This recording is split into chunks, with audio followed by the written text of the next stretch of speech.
a semana pasada foi o Día de Galicia, vale? Por lo tanto, nos tocaba facer... Bueno, non nos tocaba, simplemente ocurriuseme despois, vale? Cando me enterei de que era o Día de Galicia, porque é verdad que estou totalmente perdido con isto das festas, que festas son, que festas non son, etc. Por lo tanto, vamos a facer un especial sobre Galicia, vale? O primeiro ano, pois, que teño o canal, que fago o noticiero, que fago con... Bueno, comentamos as noticias, aplicamos filosofía, etc, etc. E me parece, pois, bo, sobre todo fomentando a lingua aquí a hora de crear contido, pois facer un especial, vale, precisamente nesta semana que foi o Día de Galicia. Chega tarde, pero chega, mellor tarde que nunca. Un capítulo especial sobre a nosa terra, vale? Sobre a nosa terra. Vamos a mirar pois toda a historia, vale, que se ven remontando dende atrás, o sea, dende as primeiras épocas que hai, que he coñecido, que hai recollido, pois o que hai.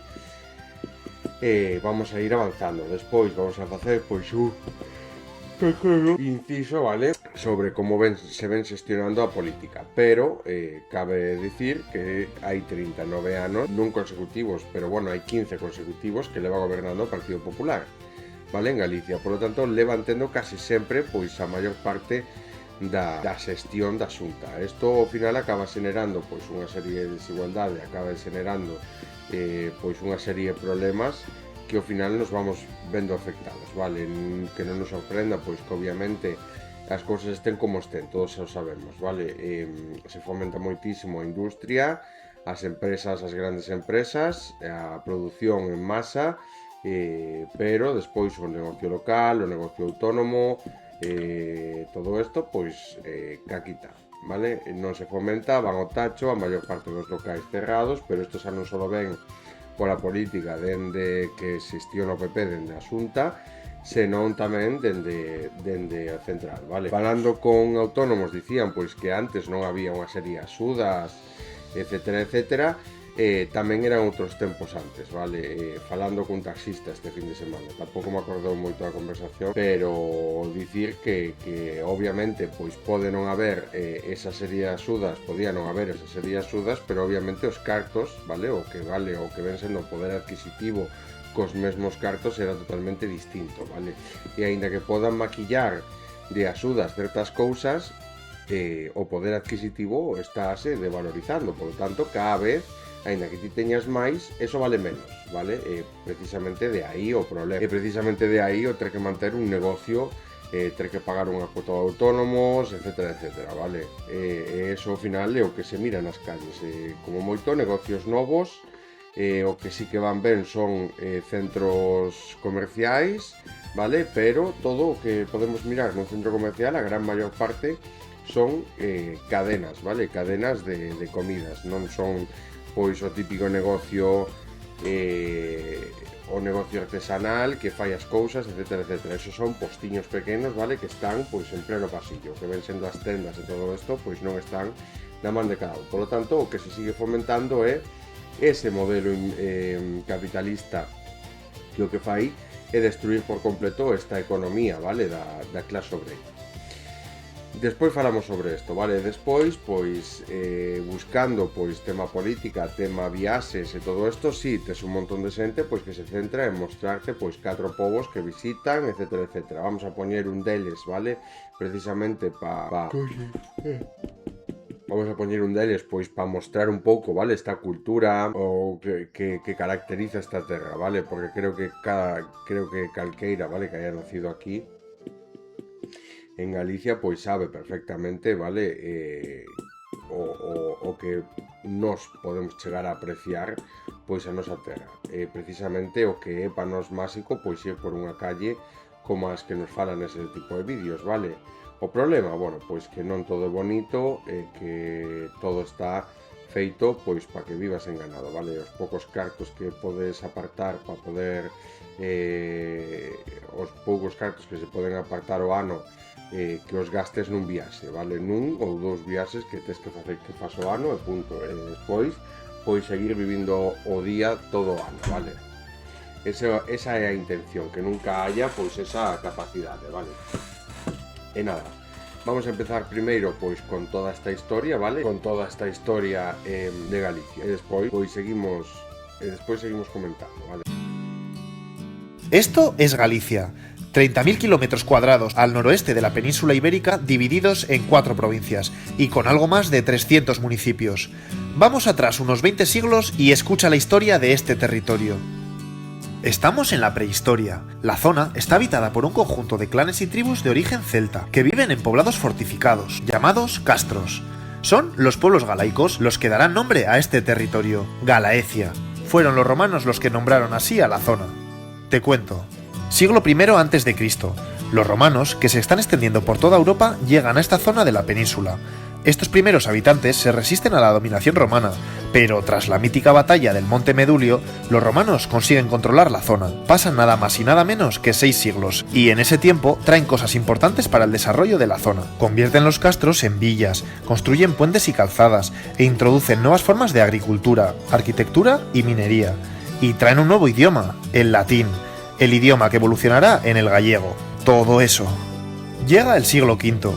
El Imperio Romano está en decadencia y, aprovechándose de eso, los pueblos del norte de Europa empiezan a entrar en la península. ¿Te suenan los suevos, vándalos y alanos? Pues los primeros, los suevos, llegan a Galicia en el 409. No necesitan luchar, hacen un pacto con Roma, que como te he dicho ya está muy debilitada, y se establecen en Galicia. Su jefe, Hermerico, toma el título de rey y crea el Reino Suevo de Galicia. Todo esto, para algunos historiadores, uno de los primeros estados de toda Europa. Sorprendente, ¿eh?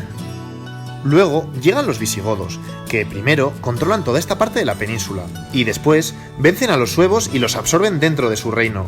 Pero mira, uno de los reyes godos, Leovigildo, hace una división administrativa del reino, y se titula Rey de Galicia, Hispania y Galia. Ya ves, las tierras gallegas siguen manteniendo de alguna manera su estatus. Seguimos. Es el 711. Los musulmanes entran a la península desde aquí, y la van conquistando a toda velocidad. Llegan más o menos hasta aquí, y como puedes ver, gran parte del territorio gallego pasa a estar bajo el control musulmán. Mira lo que pasa ahora. Aquí están los astures. Hartos de los musulmanes, se enfrentan a ellos en la famosa batalla de Covadonga, y la ganan. Comienza la que se conoce como Reconquista Española. Lentamente los astures van recuperando terreno, van hacia el sur, pero también entran en territorio gallego mientras van echando a los musulmanes.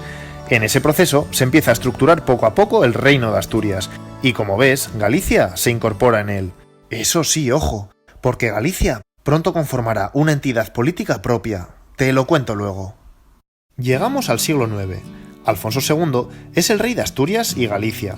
Y atención, porque este rey hace algo que pondrá a Galicia en el centro de Europa. Alfonso II tiene la iniciativa de crear y propagar la noticia de que ha sido hallado aquí, en la futura Compostela, el sepulcro de nada menos que el apóstol Santiago. Para darle más valor a la noticia, construye una iglesia en el lugar, ya sabes cuál, ¿no? Y organiza una peregrinación desde Asturias a Compostela. Este hecho supone para Galicia todo un avance, porque bajo el impacto de semejante descubrimiento y a lo largo de los años siguientes, Galicia se convierte en un punto de peregrinación para Europa, junto con Jerusalén y Roma. Toma ya, va surgiendo el Camino de Santiago. Pero lo más importante, este camino trae consigo una dinámica de comercio intensa que saca a Galicia del aislamiento anterior. La jugada le sale muy bien al rey. La reconquista sigue, y la ocupación llega más o menos hasta aquí. El reino de Asturias se ha convertido en reino de León, y Galicia ocupa todo esto. Y ahora espera que te aclaro algo. Galicia, a pesar de ser parte de un reino mayor, ha conformado una entidad política propia con estatus de reino. Es el Reino de Galicia, aunque sea un reinado que dependa de los reyes de León. Lo entiendes, ¿no? Pero mira una cosa, a partir del siglo X se producen un montón de cambios de fronteras y reyes, y el Reino de Galicia, durante breves periodos de tiempo, llega a ser un reino independiente, con su propio rey. ¿Has oído hablar de Ordoño y García de Galicia? Pues ambos, entre otros, fueron reyes del Reino de Galicia. Entretanto, al margen de los líos de coronas y tronos, están pasando otras cosas serias. Durante los siglos IX y XII, los gallegos de la costa sufren repetidos ataques de los temidos normandos. Sí, de los vikingos. El miedo a los saqueos hace que muchos gallegos y gallegas se alejen del mar hacia el interior, y así, parte de la costa gallega sufre cierto despoblamiento. Malditos vikingos. La historia sigue.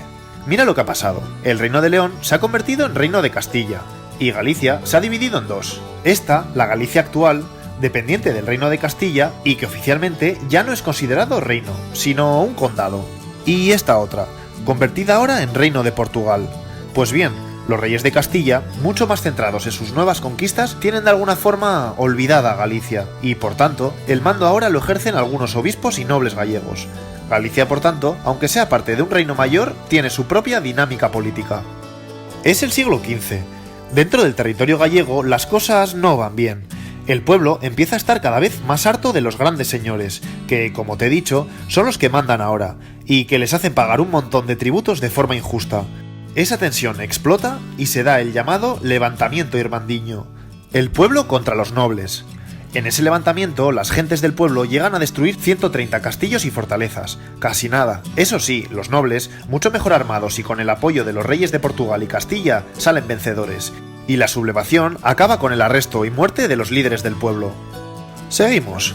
Los reyes católicos gobiernan toda España. A partir de ahora, y a lo largo de los siguientes siglos, se dan cambios en Galicia, que le harán perder capacidad de autogobierno. Ya verás. Por un lado, los reyes católicos hacen varios cambios administrativos. Ponen un virrey, con el objetivo de tener más controlada a Galicia, y es que, entre otras cosas, temen que se vuelvan a repetir revueltas como las irmandiñas. Por otro lado, años después se crean las Cortes de Castilla, una organización de gobierno con representación de diversos reinos históricos. Bueno, pues Galicia no está representada directamente, sino que a través de la ciudad de Zamora.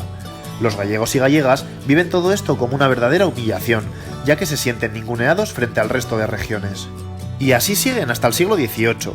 En ese siglo se devuelve el título de reino, eso sí, sin obtener más autonomía. Pero no te lo pierdas, el título lo consiguen a costa de abonarle al rey 100.000 ducados. ¿Y eso? Pues según el rey, para construir 6 navíos.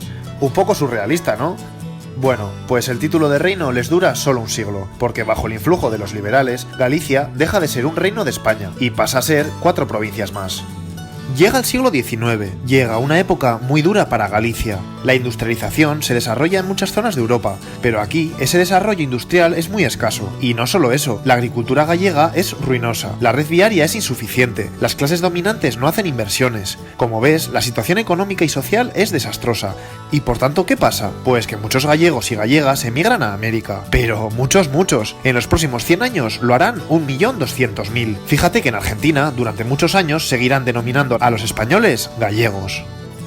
Atención ahora, porque las cosas empiezan a cambiar. A mitad del siglo XIX surge el Resurdimento, un movimiento que busca dar un impulso nuevo a Galicia y reavivar un sentimiento de identidad nacional. Escritores y escritoras gallegas, como Rosalía de Castro, revitalizan el idioma gallego y lo utilizan como vehículo de expresión cultural y social propio. De esa nueva conciencia de identidad nacional surgen organizaciones políticas como Grupo Nos e Irmandades de Fala, que organizan actividades políticas y culturales que contemplan a Galicia como patria. En el siglo XX llega el franquismo y reprime el movimiento nacionalista durante décadas. Con la muerte de Franco se instaura la democracia en España y con ella la Constitución española, que reconoce a Galicia la nacionalidad histórica y una lengua propia, y le da el Estatuto de Autonomía. En los años 80 se da un hecho grave. Galicia se convierte en la principal entrada de droga en Europa. Los narcotraficantes, con el apoyo silencioso de los poderes gallegos, adquieren un alto estatus social, al estilo de los cárteles colombianos. En 1990, la conocida operación policial Nécora consigue poner coto a esta situación. En el 2002, el petrolero Prestige se hunde aquí y ocasiona un vertido de crudo que provoca en las costas gallegas un desastre ecológico con efectos devastadores, uno de los mayores de la historia de España. La sociedad reacciona a través del impresionante movimiento solidario y reivindicativo Nunca Máis. Durante el siglo XXI, Galicia no ha conseguido la recuperación económica deseable. Sin embargo, el encanto de sus tierras y su cultura resulta un atractivo turístico en auge para el resto del mundo. Hemos llegado a la actualidad. Vale. Bueno, pues hasta ahí a historia, ¿vale? Resulta un pouco curioso, ¿vale? Toda esa loita pues que hai dentro da historia de Galicia contra que non se valore os galegos, ¿vale? Como debería, despois de haber estado, pues, haber sido un reino, todo isto, e que despois leve pois 39 anos gobernando o Partido Popular aquí en Galicia, non? Que ao final pois ven sendo como ser prácticamente fascistas, vale? porque o Partido Popular é fascista. Entonces, ocorreuseme pois facer un pouquiño, pasarme por saber algo da política que se está facendo a cabo, que se está levando a cabo pois aquí en Galicia, pois nos vamos pois o bloque, vale? Pero non o bloque, senón o bloque o que ven sendo o programa electoral, vale? O programa electoral que presentou xa en 2024. Porque aí, obviamente, fala pois de todos estes problemas que levamos acarreando, que vimos arrastrando precisamente por este goberno, vale? Por este goberno que calqueira de esquerdas o que pode mirar precisamente todo o que fai falta, vale? O que foi mal. Nos din así que obviamente fixeron cada vez máis pequeno o noso país, vale? Aparte non nos olvidemos pois que obviamente é independentista, vale? Non quero facer obviamente campaña, pero foi a única forma de encontrar pois algo así de esquerdas, vale? Que me saíra pois dentro das búsquedas que fixen. Por lo tanto, ao final pareceume o máis seguro. Pois é o máis sinxelo de darnos conta de facer un repaso das políticas, vale? As evidencias, así o evidencian as cifras, vale? Dende 2009, Galicia acumula un recorte orzamentario de 2.193 millóns de euros en atención primaria e 375.000 persoas están actualmente esperando por unha operación, por unha proba diagnóstica ou por unha consulta cun especialista. Na actualidade está peor, vale? Aínda se recortou máis, según parece, ou se debeu recortar máis, porque sin duda a lista sigue sendo máis lunga e, por exemplo, para pedir cita para atención primaria, pois é brutal, vale? Por primeira vez as galegas e galegos temos que agardar durante semanas para poder ver a nosa médica ou médico de cabeceira e as nenas e os nenos en 6 de cada 10 concellos non teñen pediatra. O sea que se van reducindo todo eso, vale? Sobre todo o tema da sanidade, pois é bastante duro. A xente, pois no seu día a día non se dá conta de todo isto, vale? É moi triste pois que precisamente a xente maior, vale? As persoas maiores son os que máis votan ao Partido Popular e ao final son eles os que máis dependen deste tipo de servicio. A día 12, 9.080 persoas agardan no noso país para recibir unha primeira consulta en saúde mental na sanidade pública, o que deixa a posibilidade de atención neste ámbito só en mans de quen poida pagalo. Isto é totalmente así, vale? Eu na miña baixa laboral, como se tiven que esperar casi non sei cantos meses foron, vale? Pero foi moitísimo. De feito, acabaron adiantándoa por un problema, vale? Pero precisamente por eso, vale? Por la baixa. Por tanto, a mí xa me daban casi pa un ano, vale? De cita. De feito, pois creo que a cita tiven en enero e a próxima a teño en octubre, vale? Esa é a de saúde mental. Dende 2009 destruíronse no noso país 51.200 postos de traballo no sector industrial, no mar e no sector agrogandeiro, e Galicia conta con 22.500 persoas autónomas menos. Ao longo destes 14 anos de goberno do Partido Popular, pecharon 4.127 empresas e 374.527 persoas marcharon a emigración. 141.871 delas, é dicir, o 38% tiñan menos de 29 anos. No 2022, en Galicia, o 23,6% da poboación estaba en risco de pobreza ou exclusión social. Tasa AROPE, ou ARROPE, non sei, o que en termos absolutos significa 636.000 persoas. Na última década en Galicia só se construíron 22 vivendas públicas, convertendo o dereito fundamental nun dos principais factores de exclusión nun ben especulativo. Entre tanto, a débeda pública galega multiplicouse por 3, situándose en 14.239 millóns de euros. E lonxe de converser, Galicia afastouse nestes anos cada vez máis da renda per cápita da Unión Europea, pasando a situarse en 2007 no 89,4% do PIB per cápita, de media da UE 27 de caer ao 76. 15 anos de goberno do Partido Popular supuxeron un debalo demográfico e económico progresivo que se traduce no empeoramento da calidade de vida e do benestar das galegas e dos galegos, e tamén na perda de oportunidades económicas para o conxunto do país. E isto é totalmente así, vale? Cando nos centramos no Partido Popular, o Partido Popular o que tende é a fomentar sempre as empresas máis ricas, vale? Independentemente de que isto xenere pobreza, o seu arredor, vale? Por lo tanto, nunca se vai a centrar na economía primaria, o sea, na economía das persoas máis vulnerables, senón todo o contrario, vale? Vai intentar privatizado todo, para que todo este en mans de empresas privadas, e obviamente o que poida pagar e o que non, vale? Para eles, o modelo capitalista estadounidense é o modelo ideal, vale? É o que eles siguen. Non é ideoloxía, porque eso non se pode defender mediante nada, porque obviamente, aínda que eles queiran defender ese modelo, vale, e digan pois que a esquerda representa un perigo e todo isto, pois a realidade é moi distinta, vale? A realidade é o que nos está dicindo pois é que o seu modelo que fai crear desigualdade. Só podemos ver todo o que está a pasar no sur global, vale? Como existen personas pois que viven na calle, que non teñen onde que non teñen casa, que non teñen acceso a postos de traballo dignos, etcétera, etcétera. Todo isto pois ven sendo porque hai unha devaluación hai unha devaluación da calidade, vale? Da calidade en general, o sea, da calidade da calidade de vida, vale?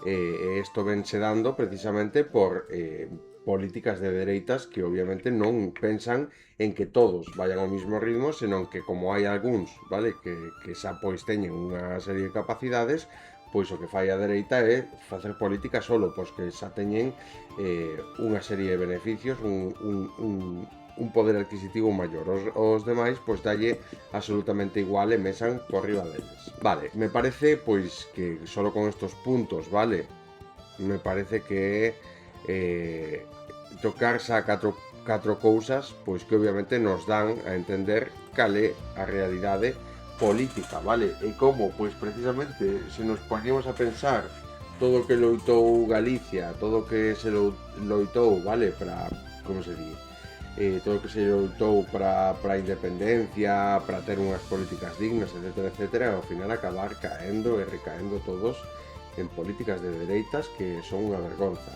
vale? Sinceramente, di moito da sociedade na que vivimos, di moito da cultura política que temos, da cultura en general, vale? Por lo tanto, vivimos rodeados de xente ignorante que non se preocupa polas políticas e que pensa pois que deixando a política en mans destes charlatáns, vale, destes corruptos, ladróns, vale, porque se meten nas institucións a roubar os cartos da xente, pois que queda todo ben. E podemos ver que os resultados son todos os contrarios, vale, canto máis anos pasan, peor estamos, peor vai estar a xente, e por suposto, pois, sobre todo relacionado co cambio climático, esta xente non pensa abordar o cambio climático porque non cree no cambio climático. Eles pensan pois que é algo transitorio e que non hai que facer absolutamente nada, hai que seguir contaminando como se contamina porque obviamente non queren repercutir nos beneficios de todos os seus colegas que son os empresarios, vale?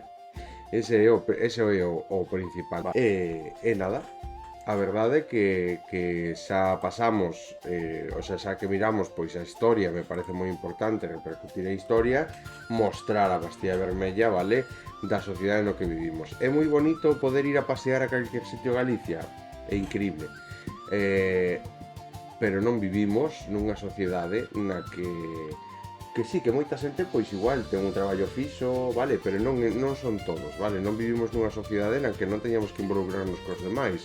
Obviamente podemos disfrutar, vale, non nos vamos a autoflagelar por haber nacido aquí e tal, pero tampouco se trata de desentenderse del todo, vale.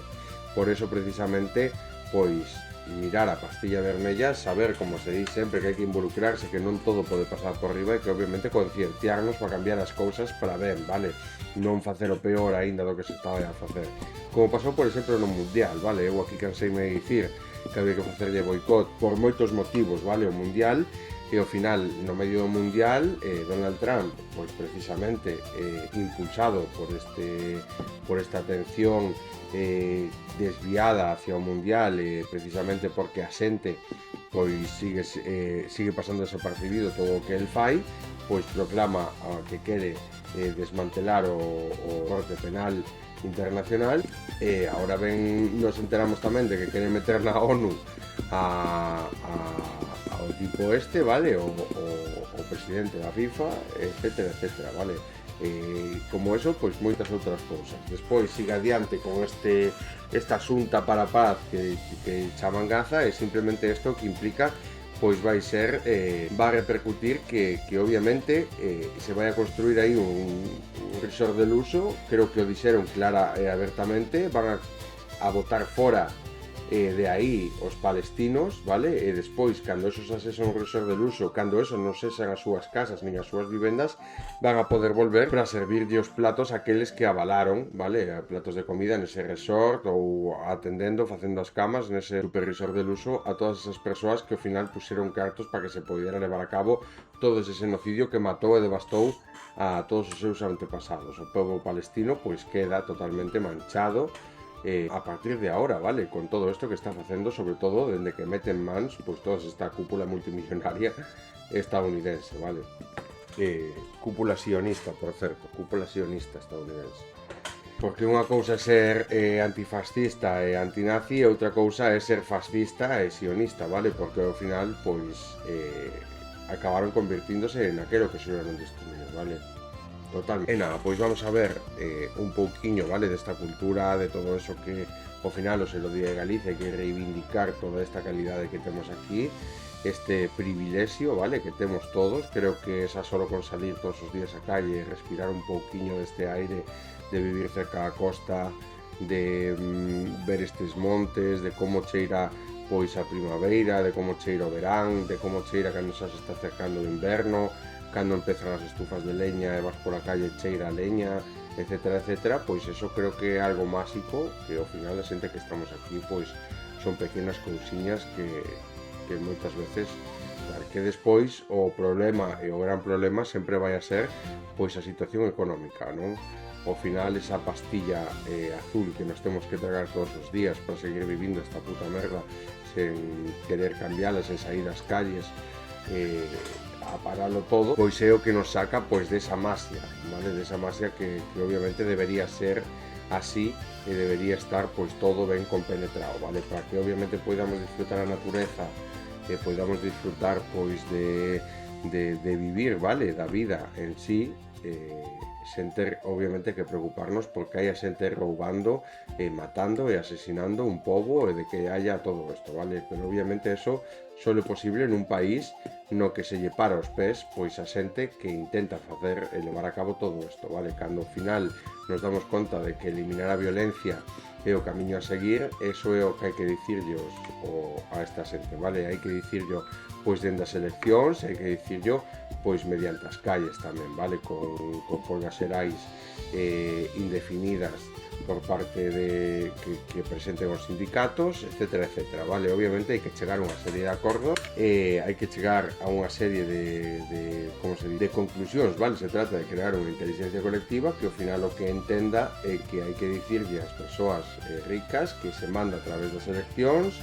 Obviamente o que hai que facer é educar tamén a xente na política, vale? Para que sepa e non cometa unha tras outra o mesmo error. Se decía Sócrates, vale?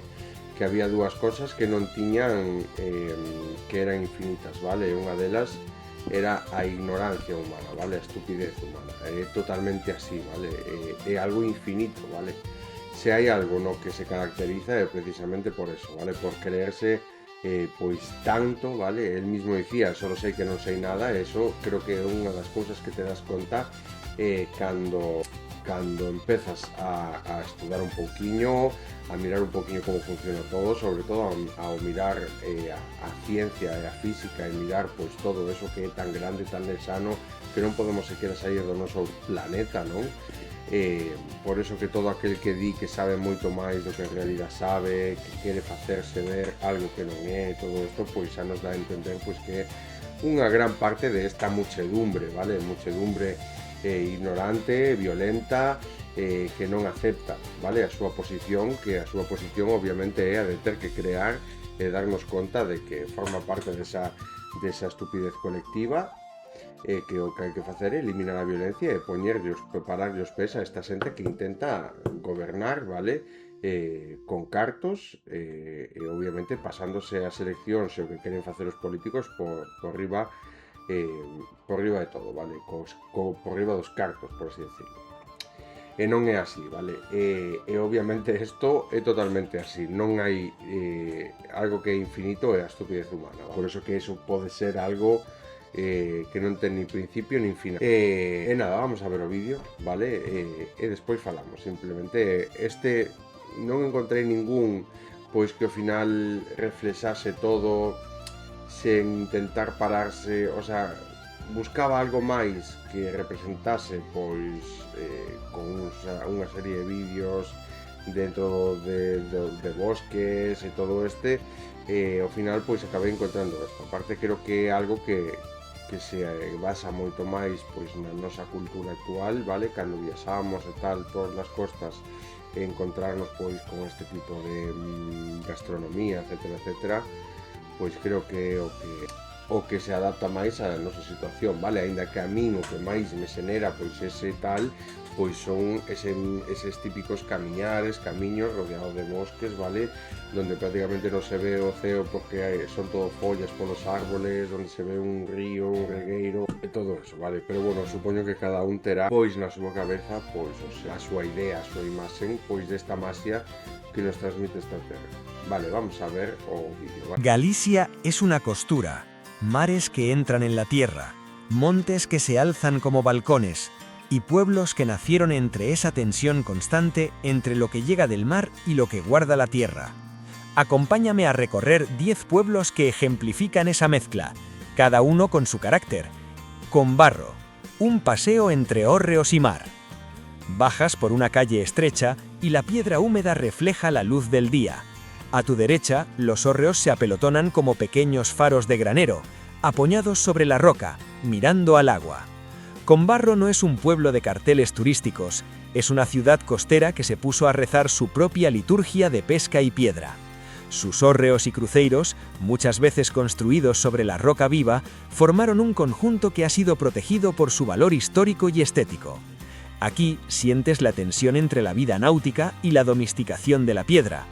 Curiosidad: a la hora de la marea alta, las embarcaciones se acercan tanto que parece que el pueblo flota, y es el momento perfecto para elegir una taberna donde pedir pulpo a la feira y ver la ría desde un primer plano. Cambados, ciudad del vino y plaza señorial. Entrar en Cambados es entrar en una plaza mayor donde el tiempo ha sido un buen anfitrión. Pazos señoriales, huellas de cantería y un aire de vendimia que se percibe en la lengua. Cambados es el epicentro del vino albariño. Las bodegas pequeñas y los viñedos en terrazas frente a la ría explican por qué aquí el vino es ritual y celebración. La montaña nos espera con otra arquitectura, otra liturgia. Ocebreiro, pallozas, niebla y peregrinos. Cuando la carretera sube, las primeras pallozas aparecen como minúsculos testigos de una geografía curtida por el viento. Ocebreiro es el pueblo donde la tradición celta y el Camino de Santiago se cruzan. Las pallozas conservan formas circulares y tejados de paja que confieren al lugar un aspecto de asentamiento ancestral. Ocebreiro es el primer núcleo que encuentran los peregrinos al entrar en Galicia por el camino francés, y su conjunto ha sido cuidado por su relación con la ruta jacobea. Un cruce entre rescoldo espiritual y asombro geográfico. La niebla parece ubicarte en una fábula. Recomendación práctica: si vas caminando, haz noche aquí. La luz de la tarde tiñe la paja de las pallozas con un dorado que no aparece en fotos. Desde la alta montaña volvemos a bajar hacia costas donde la erosión ha compuesto esculturas naturales. Ribadeo, acantiloros y la playa de las catedrales. Bajas por carreteras que parecen colgar sobre el Cantábrico, y de repente las formaciones rocosas se abren como arbotantes en una catedral de piedra. Esa es la playa de las catedrales, en el término de Ribadeo. Aquí la marea dicta el espectáculo. A bajamar puedes caminar entre arcos y cuevas que la erosión modeló durante miles de años. A plenamar, el paisaje recupera su silencio oceánico. Curiosidad práctica que no siempre te cuentan: el acceso a la playa suele requerir reserva en temporada alta. No es un intento de control, sino la medida para preservar las formaciones y asegurar la experiencia. Si la costa te impresiona por su fuerza, el interior te sorprenderá por su calma y sus plazas. Allariz, jardines, huertas y conjunto histórico. Allariz es un pueblo que cuida su paisaje. Paseando por su casco histórico encuentras conventos, puentes y pequeños museos, pero también jardines y riberas donde la vida fluye pausada. Fue declarado conjunto histórico-artístico y conserva un entramado urbano que invita a perderse deliberadamente. Allariz tiene museos pequeños y especializados, desde el juguete hasta el cuero, que permiten entender la vida cotidiana de épocas pasadas. Cruza el puente de Vilanueva y busca las playas fluviales de la Arnoia para entender cómo se combina ciudad y naturaleza. De las orillas del río volvemos a villas costeras, donde la pesca marca el ritmo del día. Muros, puerto, plazas y sabor a mar. En Muros, el puerto y la plaza mayor dialogan. O Curro da Praza es el corazón donde el pueblo se reúne, y desde allí puedes alcanzar el casco antiguo de piedra que desciende hasta el mar. Hay un aire de puerto tradicional que no se ha disuelto con la modernidad, soportales, balcones y establecimientos que han sabido mantener recetas centenarias. Desde Muros, la carretera asciende hacia plazas episcopales que guardan historias de poder y arte. Mondonedo, catedral, claustro y memoria. Mondonedo se abre con una plaza mayor donde la catedral domina por su mezcla de estilos. Románico, gótico y renacentista se superponen en una arquitectura que habla de un obispado con pasado. Su catedral, consagrada en el siglo XIII, alberga un museo catedralicio con objetos litúrgicos que ilustran siglos de devoción y arte. Revisa horarios de visita de la catedral y aprovecha la mañana para recorrer las calles antes de que llegue el calor del día. Tras la sobriedad de la catedral, volvemos a la costa para uno de los símbolos más conocidos de Galicia: Fisterra, Finisterre, el faro y el final de la tierra. Llegar a Fisterra es tocar la mitología. Los romanos ya lo llamaban Finisterrae, el final de la tierra conocida. El faro de Fisterra, levantado en el siglo XIX sobre un promontorio, ofrece vistas que quedan en la memoria. El océano Atlántico parece abrirse hasta la nada. Curiosidad humana: desde hace siglos muchos peregrinos que llegan a Santiago continúan hasta Fisterra para cerrar el recorrido. Hay tradiciones ligadas al fuego y al símbolo del final del camino que hoy se viven como ritual personal, no como espectáculo. Desde El Cabo, retrocedemos a una villa que celebró la noticia de un mundo nuevo: Bayona, Carabela, historia y puerto. Bayona es un pueblo que guarda una anécdota histórica. La réplica de la Carabela, que llegó en 1493, se exhibe en su muelle como recordatorio de que aquí llegó la noticia del descubrimiento de América. El casco viejo, la fortaleza y el paseo marítimo forman un conjunto donde la memoria histórica y la vida contemporánea conviven. Curiosidad: la Carabela no es solo un reclamo. En su interior hay un pequeño museo que recrea las condiciones de navegación de finales del siglo XV y ayuda a entender por qué aquel 1 de marzo cambió el destino de esta villa. Betanzos, plazas, tortillas y callejuelas. Betanzos es un pueblo cuyas plazas respiran gastronomía. Conocida por su tortilla, aquí la cocina popular se celebra en bares donde la tortilla se juzga casi como arte. Las calles empedradas y las casas con galerías crean un paisaje urbano que invita a deambular sin rumbo fijo. La Semana de la Tortilla y otras celebraciones culinarias han convertido platos sencillos en un patrimonio inmaterial muy valorado por locales y visitantes. Si te ha gustado este recorrido, suscríbete, dale like si quieres más guías de pueblos por comunidades autónomas y cuéntame en los comentarios cuál de estos pueblos te gustaría conocer primero. Nos vemos en el próximo viaje. Bueno, pois decidín coller este non por nada especial, senón porque, sinceramente, botei un ollo e non estaba nada mal, vale? E nada,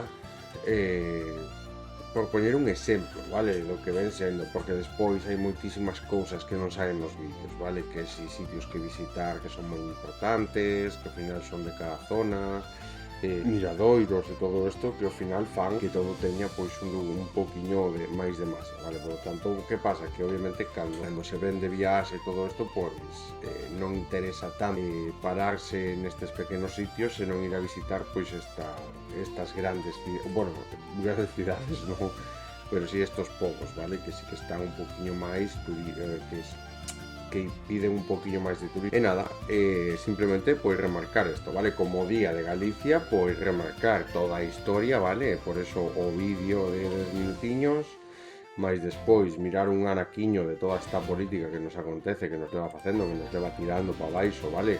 Durante todo isto, o que non nos damos conta é de que levamos tanto tempo nesto, vale? Tanto tempo con este tipo de políticas que cando cheguen os verdadeiros cambios que teñen que vir, pois que obviamente vamos a estar moito mellor. Canto máis se apoia o progresismo tende a facer a vida moito mellor a xente, vale? Por tanto, é un camiño moito máis fácil. O máis difícil é agora é darse conta, pois, neste momento, de que hai que cambiar, de que hai que escoller, pois, o partido de esquerdas que máis prefira alguno, que máis decida confiar, e tal, vale? Non se trata de darlle todo o poder, vale? Aún como, pois, os antigos filósofos griegos tamén dicían, pois, que unha das mellores, eles avalaban moitísimo a monarquía, bueno, pola aristocracia, porque o poder, bueno, porque a sociedade inculta e se xa era inculta e ignorante, o sea, se xa é inculta e ignorante agora, daquelas máis, vale? Polo tanto, o poder recaía solo, pois, nun aristócrata, vale? A aristocracia está moi ben vista, porque daquelas o que ven sendo o estudo, ter pois toda esta serie de coñecementos, unha lectura, vale? O sea, unha vida dedicada pois ao estudo, a dirixir, vale? A gobernar, pois era típico dos aristócratas, vale? Por lo tanto, se estaban preparados para isto. Por lo tanto, eles pensaban que o mellor modelo de gobernanza era este, a monarquía. Pero que pasa? Que tamén era o máis peligroso de todo, porque no momento no que se corrompe se converte en dictadura, e a dictadura era o peor goberno de todos. Por lo tanto, así como ten as súas os seus mellores beneficios, pois a súa vez, vale, é o peor de todos se se corrompe, vale? Que creo que isto, pois, é un pouco o medo que collo eu tamén o mirar como pode chegar a actuar, como pode chegar a tomar unha serie de decisións, pois, un partido, vale, que ten absolutamente, pois, como o Partido Popular, por exemplo, ou como o Partido Socialista, se tivera todo o poder, vale? Porque non se comportaría como se está comportando se non fose, pois, por ese lado progresista que ten a esquerda, vale? Por eso mesmo me parece moi peligroso, porque ao final a democracia pode chegar a corromperse como xa se corrompeu no Partido Popular, vale? Como xa está corrupta, está máis que demostrado, vale? Só mirar, pois, o que está facendo Ayuso cos seus pisos, poñendo cartos da comunidade para pagalos, pois é o que nos di todo, vale? Poñer cartos da comunidade para pagalos cando obviamente por detrás está levando mordidas tamén, que é o que non se sabe, vale? É o peor de todo, o seu salario queda totalmente limpo e acaba comprando unha casa, pois, con cartos dos contribuintes, en vez de aplicalos, pois, a políticas sociais, a políticas públicas. Pero obviamente isto non entra dentro dos seus como se dice? Non entra dentro dos seus plans nin das súas políticas, porque obviamente as súas políticas non é pensar nos demais, é simplemente buscar ocupar ese sitio para que os que teñen cartos, máis cartos, teñan cada vez máis e ninguén os moleste, vale? Por lo tanto, poidan estar, pois, especulando e buscando esa carroña, vale? Que son o que acaban facendo. E nada, pois eso, ao final sabemos que un partido corrupto como o Partido Popular se chega a gobernar todo, pois obviamente sería, pois, como ter unha dictadura igual, vale? E máis, pois, cando non ten un partido progresista ao seu lado, senón que é todo o contrario. É un partido, pero non solo conservador, senón ultraconservador, vale? Por lo tanto, este partido vota de menos, pois, unha época moi dura, vale? E obviamente o que quere facer é aplicar, pois, unha dictadura basada na democracia, blanqueala a través da democracia, que é como se move o fascismo. Nada, vamos a deixalo aquí, vale? Mañán facemos, creo que mañán vou facer capítulo, vale? A non ser que faga moitísimo calor, etcétera, en principio fago capítulo, vale? Nada, que